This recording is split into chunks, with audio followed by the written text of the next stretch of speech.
All right, guys, for real though, I'm gonna tell you one modification that is gonna really be a waste of money. You guys ready to see what it is? Here we go. All right, so a lot of you guys will be getting a mod like this if you're new to tuning, and this is it. This is a cold air intake or a short ram intake for your vehicle, guys. And I'm gonna tell you guys why I got this intake, why you should not get an intake for your car. So stay tuned, keep watching the entire video.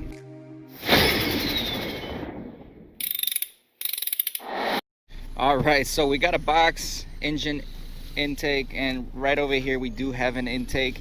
And the first thing you can probably notice is that it is not in the best of conditions. It is actually used and abused, but it has all the parts on it.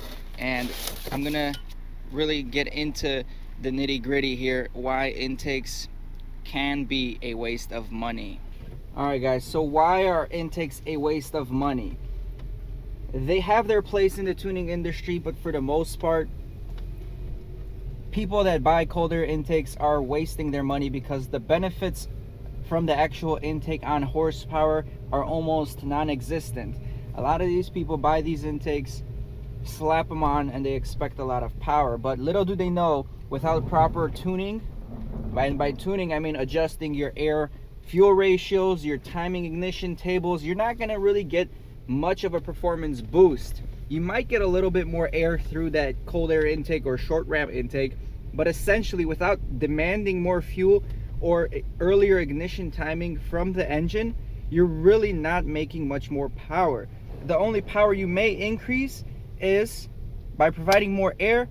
The O2 sensor will sense that there's more oxygen in the exhaust and possibly force a little bit more fuel during a certain point in the power band where it is needed. But because the fuel trims have to be added, it's not going to be an efficient power band. You're still not going to be as smooth as you can be, because when your fuel trims are off a little bit, the car isn't as smooth and it doesn't accelerate as smooth as it should.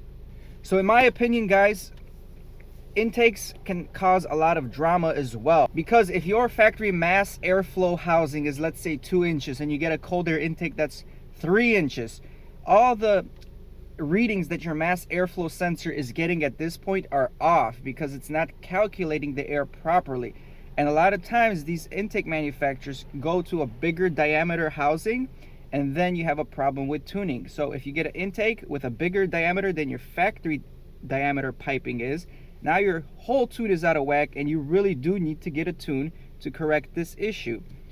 Yes, a bigger diameter piping with the tune, that's how you get results. That's how you see performance gains throughout the whole power band, and it's efficient and it works. But again, if you're just trying to slap on a intake, no tuning, you're not familiar with the diameter piping of your stock MAF airflow sensor piping, it's just not going to work. It's going to be a headache. I've ran into this problem a few times on some boosted cars. We threw on an intake for a boosted car. The whole air fuel ratios were off. The car was not running properly, and so forth. And to be honest with you guys, intakes which are just aluminum piping are pretty dang expensive. Like, I'm talking about this intake I just got that I showed you guys is around $290 brand new. Now that's a lot of money to throw on some piping that might not even give you any performance gains. So you have to make a recipe for success. So again, if you guys are doing an intake, you guys want to make sure you do intake and a tune almost for every application. If you're doing naturally aspirated, you're just not going to get the power bands that you guys want to get. So for a turbo vehicle, that's your best situation, is to do an intake on a turbo application, and then you guys will see the power gain. Honda has decided to run an intake test for all intakes available to us for the Civic Type R. The results may be surprising. You guys will see horsepower and torque figures being increased. I guess the only thing that an intake can do for you guys if you're not tuned is give you that induction noise. Yes, it's still gonna sound better and cooler, but again, at the end of the day, if it's not providing you power, which is the main purpose of modifying a vehicle, you're wasting your time. And these days, for real, Most of these cars come with such sophisticated induction systems that all these aftermarket intakes really don't benefit you like they used to back in the day, with more restrictive piping and older technology. So again, just be cautious when you're buying an intake. Do a lot of research, make sure they have dyno proven results, whether it's with a tune or whether it's not without a tune. But that's the story of it, guys. The best intake was the stock intake, with more torque under 3,500 RPM and more top end power. So actually, guys, you can see my car right now and the short-term and long-term fuel trims.